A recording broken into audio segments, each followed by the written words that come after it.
اهلا بيكم. اهلا بيكم في قناة كورتنا. النهارده هنتكلم مع بعض على ماتش الاهلي وزد امبارح. فوز النادي الاهلي امبارح، الفوز التاني على التوالي، بيريحوا في سباق الدوري. طبعا الدوري زي ما احنا فاهمين خلاص، الدوري بقى يعني بقى ليه شكل مختلف. المفروض ان انت بتجمع نقط عشان اول 9 يلعبوا بعض على الدوري، اول 9 يلعبوا بعض على الدوري، والباقي يلعبوا على الهبوط. ففوز امبارح فوز مهم جدا جدا جدا للنادي الاهلي.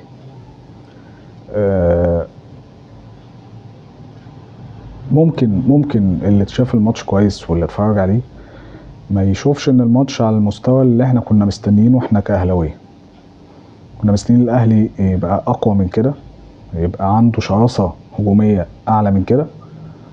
بس ممكن مطوشه الدوري دي بالذات على مدار التاريخ في مطوشه تكسب ولا تلعب.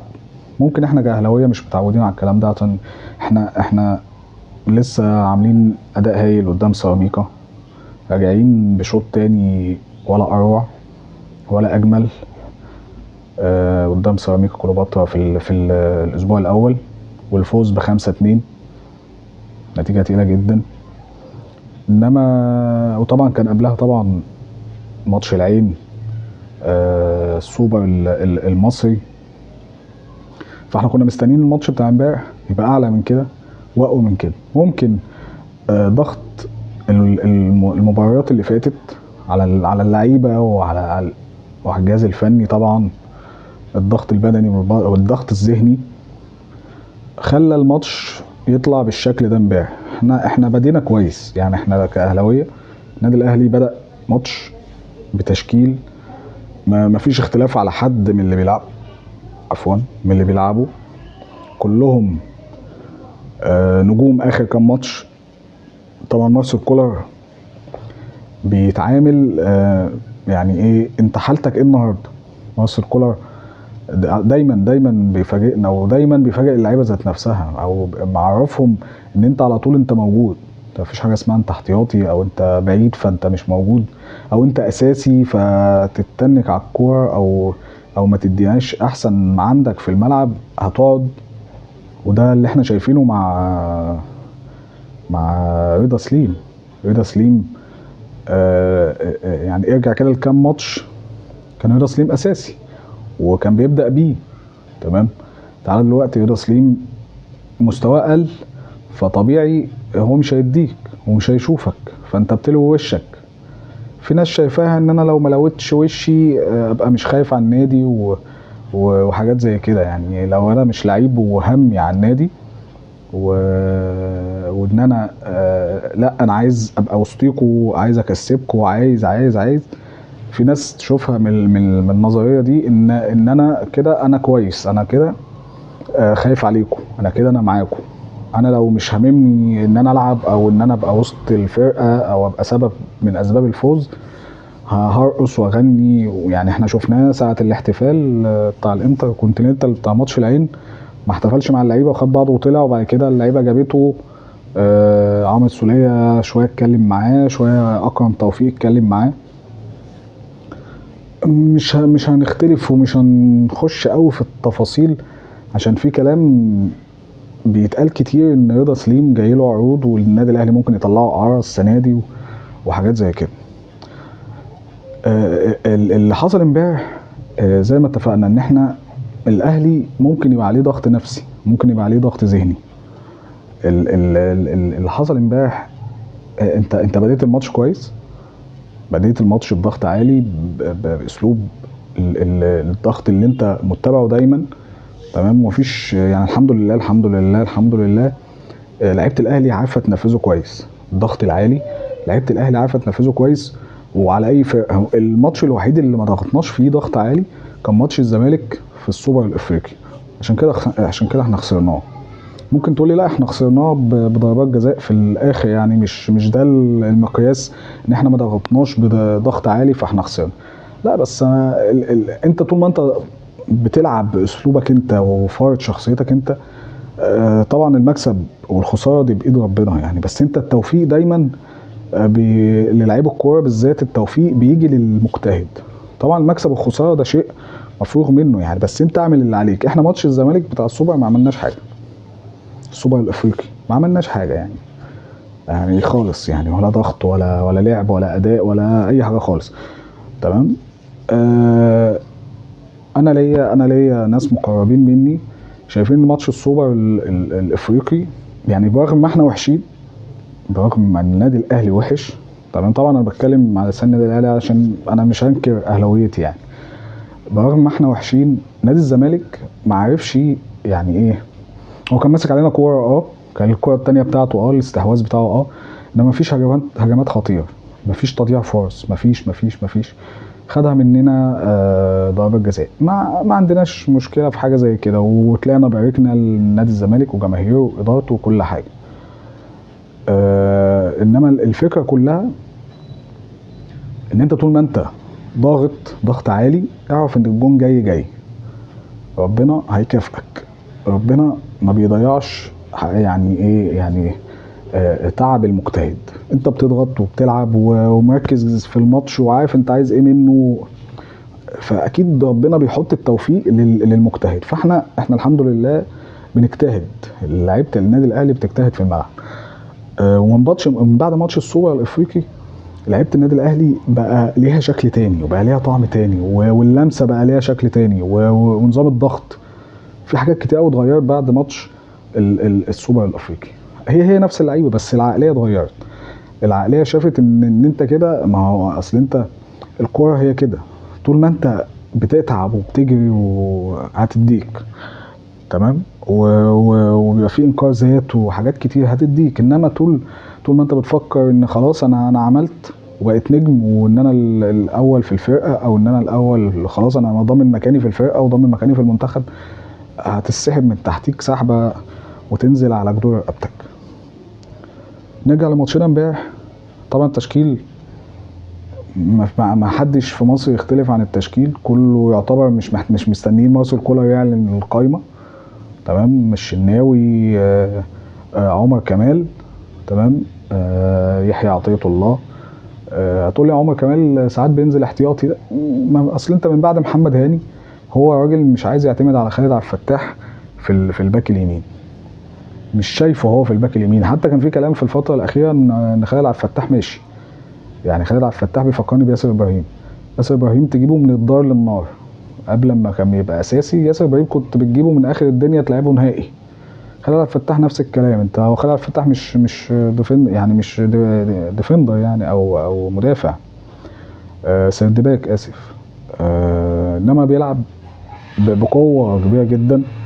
خالد عبد الفتاح بقاله ماتشين، طبعا نزل الماتش اللي فات بعد اصابه،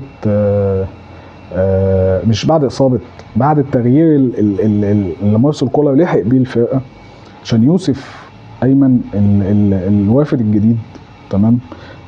مش عايز اقول ان هو مش على قد المستوى عشان مش عايز ادي الانطباع الاول ده، لسه بقاله ماتشين يعني. هو لعب الماتش السوبر المصري، تمام، والماتش ده، فمش عايز ادي الانطباع ان يوسف ايمن لعيب على قده، بس لسه ما دخلش في جو الفرقه، مش عارف الوقفه ازاي.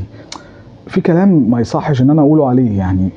انت لو كنت لاحظ الماتش سيراميكا، يوسف ايمن بسببه الدفاع مكشوف انفراد على الشناوي. احنا عمرنا ما حصل فينا كده، احنا بنلعب اقوى من كده يعني. احنا لما كنا لعبنا العين ما حدش لعيبه العين ما راحتش انفراد على محمد الشناوي. العب سيراميكا الاقي نفسي داخل 3-4 انفرادات في الشوط الاول. فيوسف ايمن كان وقفته وبيقف غلط، تمام، مش مركز مع الفرقه، ما بيتكلمش مع اللي جنبه يعني. لو تلاحظ في كام لقطه للشناوي بيكلمه وبيفهمه اتكلم. رامي ربيعه نفس الكلام يعني. لازم يبقى في كلام. طبعا الانسجام ده شيء اساسي، بس في اساسيات في الكوره يوسف ايمن بعيد عنها، وده باين قوي في ماتش سيراميكا يعني. انت وقفتك واقف غلط، مش مركز مع الفرقه، عينك مش جايبه اخر مدافع، مغطي الاوفسايد، حاجات غريبه جدا يعني. فطبعا شالوا بدري كده وقام منزل خالد عبد الفتاح. زي ما اتفقنا انا عن نفسي انا ما بشوفوش عمره ما نزل وقص. انا كاهلاوي عمري ما شفت خالد عبد الفتاح في ماتش نزل ويعني واتلعب عليه، اذا كان سيرد باك او باك يمين. الصراحه على طول بيقاتل، على طول متمسك بالفرصه، ممكن اصابه، ممكن حاجه تبعده، ممكن رجوع محمد هاني تاني. طبعا محمد هاني كمارسيل كولر مرتبه رقم واحد في الباك اليمين، فرجوع محمد هاني بيقفل الباب على خالد عبد الفتاح شويه. ممكن عمر كمال بيلعب عشان عمر كمال ساعات بينزله في الهجوم، يعني ساعات بيقلب الشكل بتاع عمر كمال ما بيخليهوش باك يمين، فبالتالي بتلاقي عمر كمال رجله شويه في الملعب اكتر من خالد عبد الفتاح. اما خالد عبد الفتاح انت احتاجته باك يمين لقيته، احتاجته في باك الشمال لقيته. زي ما قلنا ونرجع تاني للماتش، فانت خالد عبد الفتاح جنب رامي ربيعه تمام، وعمر كمال ويحيى عطية الله باك شمال. نص الملعب ما اعتقدش ان في اختلاف على نص الملعب، اذا كان كوكا مروان عطية قدامهم امام عاشور. امام عاشور خلي بالك يعني لو وقفنا عنده شويه امبارح، امام عاشور كان مختفي. امام عاشور كان مختفي امبارح، مش لمساته مش بساطه، غير ماتش سيراميكا كان فايق عن كده تمام. انما امبارح امام عاشور كان مختفي، ما كانش موجود، ما عملش حاجه تمام. تبص على اللي جنبه مروان عطيه كان نجم المباراه. دايما لعيبه نص الملعب ما بتاخدش حقها، بالذات الديفندر، يعني بالذات رقم 6 رقم 6 ممكن رقم 8 بيبان شويه عشان بيبقى ليه مهام هجوميه، انما رقم 6 ده طبعا ممكن 3/4 الانديه او انديه العالم في المتطوره عننا في الكوره ما بقاش فيه الستة الصرف، يعني ما بقاش فيه طارق حامد، ما بقاش فيه حسام عاشور، ما بقتش فيه الفكره دي. انت 6 تمام وهتلعب 6 و8، ما بقاش فيه حته ان انا رقم 6 ان انا بقطع الكوره بس. فانت بص على 6 اللي عندنا مثلا، او عايز تحسبها 6 او 8. مروان عطيه بسم الله ما شاء الله امبارح بقاله كام ماتش بسم الله ما شاء الله، بسم الله ما شاء الله. الكره الثانيه بتاعتنا بيديك الاستحواذ باي حاجه في الملعب، ما بيخليش. كوكا ممكن مروان عطيه مغطي عليه، وجود كوكا وجود مروان عطيه جنب كوكا مش معليه، مغطي عليه، مخليه مش باين، انت مش شايفه قوي. يعني مروان عطيه ظاهر في كل كوره، هو موجود في كل كوره التانية بيجيبها لك، في حاجات كتير جدا مخليه مروان عطيه ظاهر عن كوكا. انما كوكا برضو يعني كوكا كخامه قوي جدا تمام، ولسه قدامه كتير جدا. قدامه امام عاشور زي ما اتفقنا، مروان وكوكا، قدامهم امام عاشور. الثلاثه اللي قدام مفيش احسن من كده بالنسبه لنا، عشان طبعا الجناحات عندنا بعافيه شويه، والراجل لسه عايز جناح اجنبي ومهاجم تاني، ممكن جناحين ومهاجم. فمفيش احسن من اللي نزلوا يعني في التشكيل بتاع امبارح، اذا كان حسين الشحات ناحيه الشمال او طاهر ناحيه اليمين. طاهر اللي ربنا مسهل له على الاخر، يعني طاهر انا عمري ما شفت طاهر مقصر. طاهر ما بينزلش في ماتش حتى لو طاهر مش عنده اللمسه مش ميسي هو، يعني فاهمني ازاي؟ مش ميسي، مش اسكو، مش يعني تمام، مش كريستيانو، ما عندوش اللمسه الجماليه قوي بتاعت المرقصه هو. انما طاهر لاعب جد جدا. طاهر ما بشوفوش في يوم في ماتش بينزل بيهزر، لا كل كوره بيقاتل عليها. جات له فرصه ان هو جون خلاص ما فيش كلام. طاهر عمري ما شفته بيهزر في النادي الاهلي الصراحه. ويعني الحمد لله انا واحد من الناس ببقى مبسوط ان موسم الانتقالات بيعدي. طبعا اداره النادي الاهلي ولجنه التخطيط ولجنه الكوره اكيد ليهم، يعني اكيد بيشوفوا احسن مننا طبعا، يعني فبس وليهم كامل الاحترام والتقدير. بس طاهر عمره ما يتحط في قائمه الراحلين عن النادي الاهلي، عشان نبقى واضحين، ولا حتى من باب الايه، يعني عايز اقولها بشكل كويس، من باب الدردشه، من باب الاقتراح. طاهر ما يتحطش على قائمه الراحلين عن النادي الاهلي مهما كان.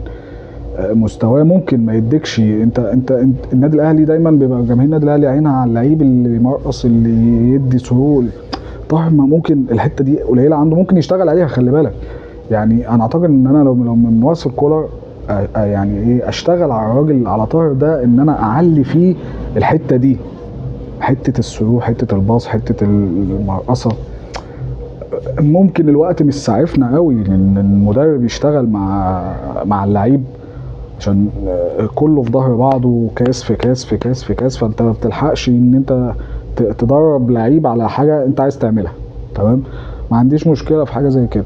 بس ساعات اللعيب بيبقى شغال مع الترينر خارجي، بيشتغل معاه تصويب، بيشتغل معاه حاجات كتير يعني. بس وطبعا وسام ابو علي المهاجم، لا خلاف على التشكيل. ما اعتقدش ان في حد عنده تشكيل احسن من كده. ممكن التغييرات انزل لك بيرسي تاو، ان في كلام برضه ان بيرسي تاو خلاص اخر ايامه مع النادي الاهلي، وان هو هيمشي في يناير. بيرسي تاو طبعا التبديل الاضطراري، رامي ربيعه طلع مصاب، ربنا يستر لما نشوف اخرة يعني لما يطلعوا نتيجة الاصابة، ونشوف هيقعد قد ايه. تمام، عندك ماتش قوي جدا مع الاتحاد كمان كام يوم في الاسبوع الثالث. الاتحاد كسبان ماتشين،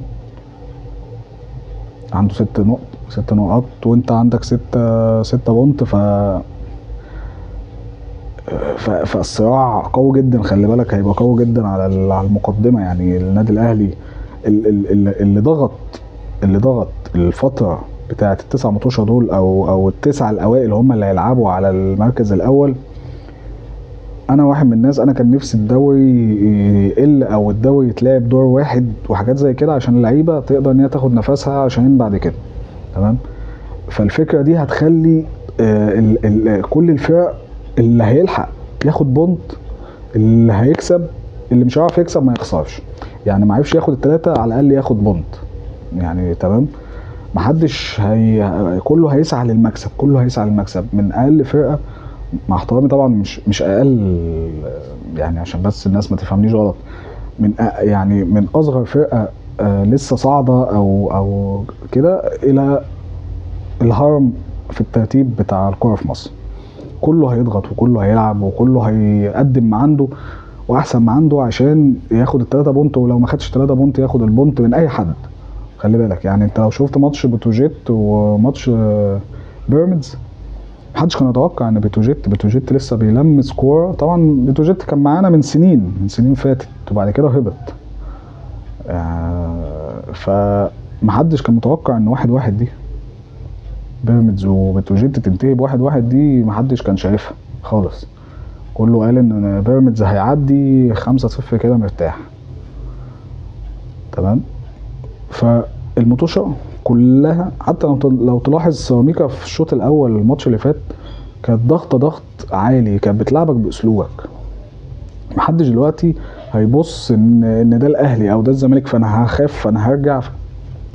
فكله هيضغط، كله هي يعني ايه، هيحاول ان هو ينتهز الموسم الاستثنائي اللي احنا فيه دلوقتي ده. ان هو ممكن، ايه المشكله ما كله يحلم، ما عادي، الحلم مشروع، بس الواقع والحقيقه حاجه تانية. الحلم مشروع، ايه المشكله لما سيراميكا تحلم ان هي عايزه تبقى بطل الدوري؟ عادي. ما هو الوقت اللي احنا فيه ده، الموسم الاستثنائي ده، مخلي كله هيبقى فيه ضغط عصبي وضغط نفسي وضغط مباريات طبعا، واللي خسران ماتش لازم يكسب اللي بعده، ما عندوش فرصه غير الدوري لما كان بنظامه العادي. فانت ممكن لو تعادلت الماتش ده ممكن تكسب اللي جاي، فانت عندك براح شويه في ترتيب وتجميع النقاط. انما انت دلوقتي ما فيش منه الكلام، ما فيش منه. هو النظام اللي هم عاملينه ان هم الفرق كلها هتلاعب بعض مره واحده بس، فاول 9 هيقابلوا بعض، بعد كده هيلعبوا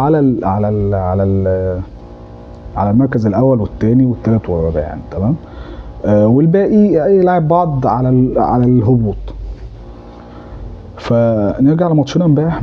ماتش ممكن فنيا اللي يقعد يتفرج عليه لا مش هو ده اللي احنا مستنيينه من النادي الاهلي، كنا مستنيين ماتش احلى من كده. تمام. انما زي ما اتفقنا ان احنا المهم عندنا ان احنا خدنا 3 بونت. 3 بونت دول مهمين جدا في مشوارنا في الموسم الاستثنائي اللي هيتملي ضغوط على النادي الاهلي بالذات عشان انت كنت الاول كنت مثلا في نظام الدوري العادي، فانت حتى لو انت مثلا يعني انت بتروح تلعب كاس العالم، تلعب افريقيا، فممكن يقع منك مطوشه هنا او ما بتلعبهمش. اما بتيجي من كاس العالم وبتيجي من افريقيا بتلاقي نفسك محطوط في ضغط، بس بتبقى مباريات كتير فبتلاقي نفسك بتعوض فيها. انما دلوقتي مفيش وقت للتعويض، انت هتلعب هنا كاس عالم، هتلعب هنا كاس القارات، هتلعب هنا كاس مصر، هتلعب هنا دوري. ما ينفعش توقع حاجه فيهم، ما ينفعش توقع حاجه فيهم، ما ينفعش توقع حاجه فيهم. وكلنا طموحنا عالي ان احنا في كاس القارات ده ان احنا ناخدها. ايه المشكله؟ ايه المشكله؟ الطموح مش وحش، الحلم مش وحش، مش عيب. ايه المشكله ان انا اوصل باذن الله النهائي والاعب ريال مدريد؟ وكله بايد ربنا، محدش يعني محدش عارف الدنيا مخبيه ايه. عادي، ممكن لعيبه ريال مدريد تنزل قدام النادي الاهلي متعالي، عارف ان هو كسبان، عنده اصابات مثلا ممكن ولا حاجه، النادي الاهلي يدوس هتلاقي نفسك كسبان. عادي، بتحصل. ما فيش حاجه يا جماعه. ممكن تقول لي يا عم بطلوا احلام، انت هتكسبوا ريال مدريد، انت هتكسبوا كاس العالم. لا، مش لازم تتقال بالشكل ده، بس مفيش حاجه بعيده عن ربنا. وزي ما اتفقنا ان انت طول ما انت ما بخلتش نقطه عرق وجهد في الملعب ربنا هيوفقك. بس اكيد المستوى الفني والمستوى البدني هم في حته تانية. عادي، ما عنديش اي مشكله في الكلام ده، ما عنديش مشكله، عادي. بس ممكن، ليه لا نحلم؟ ليه لا ان ممكن نكسب ريال مدريد؟ ايه المشكله؟ عادي. فانت الفتره اللي جايه كلها ضغط ضغط ضغط كالعاده، زي اي موسم.